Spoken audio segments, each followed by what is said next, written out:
Eh bien, très chers amis, bonjour. Nous nous retrouvons ensemble pour cette rubrique Les champions de la paracha, accompagnée de notre livre Les champions de la paracha, qui va nous aujourd'hui retracer l'histoire de Parashat Tzav. Dans la paracha de cette semaine, eh bien, la paracha commence à nous parler de ce korban qu'on appelle le Olat Tamid.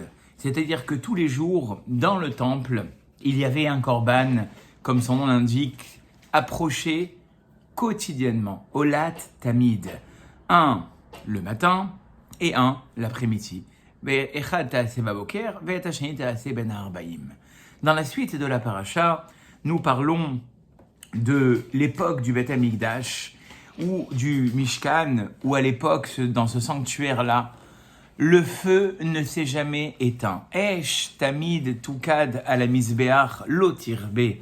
Il y avait un feu perpétuel sur l'autel qui ne s'est jamais éteint. D'ailleurs, on dit, d'après certains rabbanim, que le fait de répéter ce verset, eh bien, c'est une ségoula, un remède pour ne pas fauter. Esh tamid tukad à la misbeach lotirbe. Un feu perpétuel sera sur le misbeach. Il ne s'éteindra jamais, quand bien même les Kohanim le ravivaient chaque jour, mais il n'était finalement jamais éteint. Troisième point de la paracha, eh bien, on va nous parler des pains de préposition qui étaient sur la table. Et ces pains, peu de personnes ne se le rappellent, n'étaient pas chametz, ils étaient faits de matzah. Quand bien même leur forme était assez grande, mais il ne restait qu'une pâte qui n'avait pas levé. Ils étaient frais d'une semaine à l'autre et ils étaient au nombre de 12.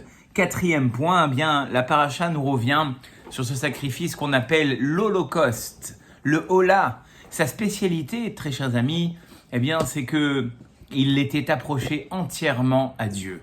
Contrairement, et là nous arrivons au quatrième point de la paracha, au Korban Shlamim, qui lui, comme son nom l'indique, comme sa racine l'indique, il amène le shalom, shlamim, shalom. Pourquoi amène-t-il la paix? Parce que chacun y retrouve sa part. Pour Akadosh Baruch Hu, eh bien, on approchait les graisses, celles qui finalement sont interdites jusqu'à aujourd'hui et qu'on enlève parce qu'elles sont réservées à Dieu.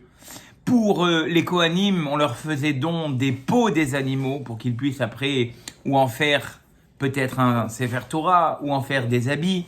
Et les propriétaires, eux, avaient dans le Korban Shlamim, eh bien, la part qu'on appelle la viande.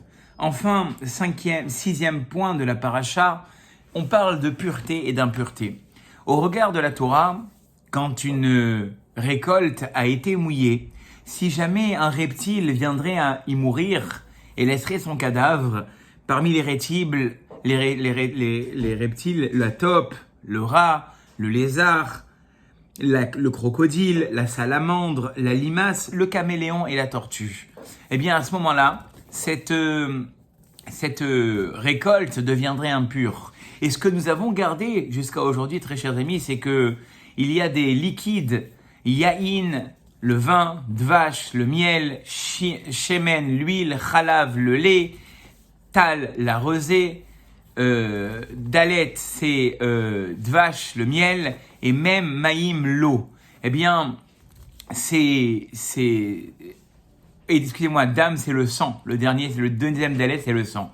Eh bien, tous ces liquides-là, au contact de la récolte et avec un cadavre d'un des 8 reptiles, ils deviendraient impurs. Voilà pourquoi jusqu'à aujourd'hui, on a gardé cette habitude, quand on trempe un aliment dans un liquide, comme par exemple tremper un gâteau dans du café ou manger une olive mouillée, on se lave les mains pour garder cette vigilance finalement de ne pas impurifier un aliment qu'on aurait touché par un des liquides. Et enfin, septième et dernier point de la paracha, Moshe Rabbeinu intronise Aaron en tant que Kohen, en lui versant de l'huile sur lui. C'est d'ailleurs ce qui est écrit dans le Teilim, Kashemen atov yored al zekan Aaron.